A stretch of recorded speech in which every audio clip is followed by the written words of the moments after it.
I didn't really have any experiences with anxiety per se that I understood until my senior year of college. So, you know, in your 20s, just figuring out life and what you're doing and having a good time away from at school, I just started feeling like not right. Like I would get dizzy and very panicky.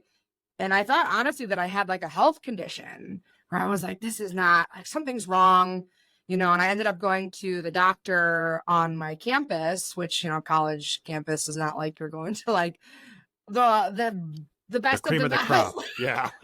Like, you know, you're just going into like the local center or whatever that got the bowl of condoms when you walk in, like, you know, just so, you know, I went in there and they did some tests as much as they could do. And they're like, you know, it sounds like you are having panic attacks. And I was like, Oh, so they were okay. testing you for physical stuff, not They did, yeah. okay. So they did like a general like blood panel and nothing came back like super weird. You know, and since I was getting dizzy, they wanted to make sure like I wasn't like Of anemic or course. had an issue with my sugar. It's like just general like baseline things. And they're like, the way that it sounds and you're explaining it, it sounds like you have anxiety and you're experiencing panic attacks. So okay, they gave me a prescription for Lexapro. And that was it. They're like, you know, here is the phone number for the I didn't know therapist on school campus. doctors could give. I guess they're actually doctors, so they can Yeah. prescribe. So like Yeah, it was okay. like it was an actual like medical doctor. So yeah, I mean, you I was know, and thinking you're more on like school nurse, like from right, back in the day, right. right? Yeah, she gave me a sucker on the way out too, so it Yeah. was fine. Took your Got my temperature, sent sticker. you back to Yeah. class, gave you a sticker. Right. But yeah, so they're like, here's the phone number for the school therapist as well. You might want to talk to them, but didn't really give me a lot more information other than that. So it was kind of like, here's your medicine, see you later. They're like, you Yeah. know, I would follow up with your primary physician when you're able to go home. So like a week later, I did end up going home because it got worse.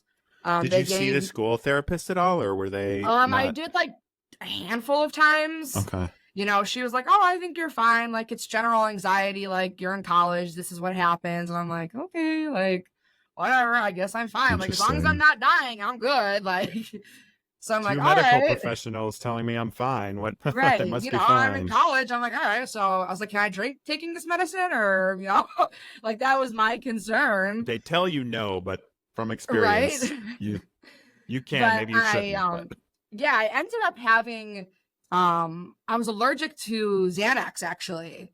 So it made things worse for me. So I ended up in the emergency room. jeez. Yeah.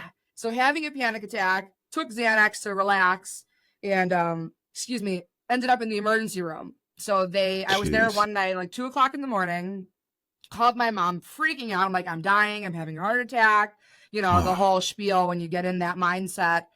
And they were like, "Oh, we think you have a blood clot in your chest." And I'm like, you know, here oh we my go. Like, God. you know, This is I'm it. like ready to like vomit all over the hospital. You know, like at night, I was there by myself in a college town, And four and a half hours away from home. you actually might get to experience open heart surgery after wanting to do that when you were younger. That's Right? I was like, yeah. oh, good. I'm almost gonna live it out though. No, Oh, but that's so awful. That's they did all the testing and they did a CT scan. It came back that it was not a blood clot, and they were asking me like, "What medications do you take?" And I told them, they're like, "Oh, okay, like this sounds like a panic attack, and you are having obviously a reverse reaction with the Xanax." So they're like, "I would advise you to go to talk to your primary physician and go home whenever you can." So the next morning, I got on the train and went home. And I'm from the northwest suburbs, as you know.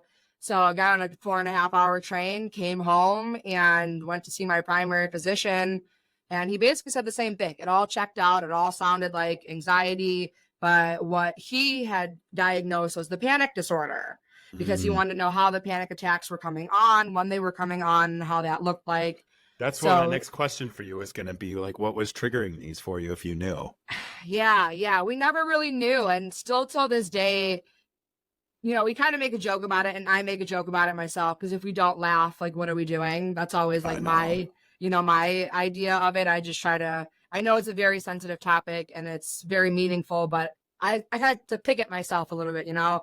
I'm Totally. like, I'm like, oh, it's Tuesday. I can have a panic attack just because it's Tuesday and it's sunny out. Like, who knows? It just happens. Like, Yeah, there's no rhyme or reason. Like, I could just be walking and I'm going down. Like, that's so how I it's the feel best too. way. With my depression, it's like sometimes I just wake up one day and I'm Eeyore, Yeah, and it's just kind of, I don't have a real reason. Nothing's really exactly. changed. I'm just off today. Yeah, yep. And I still experience those days.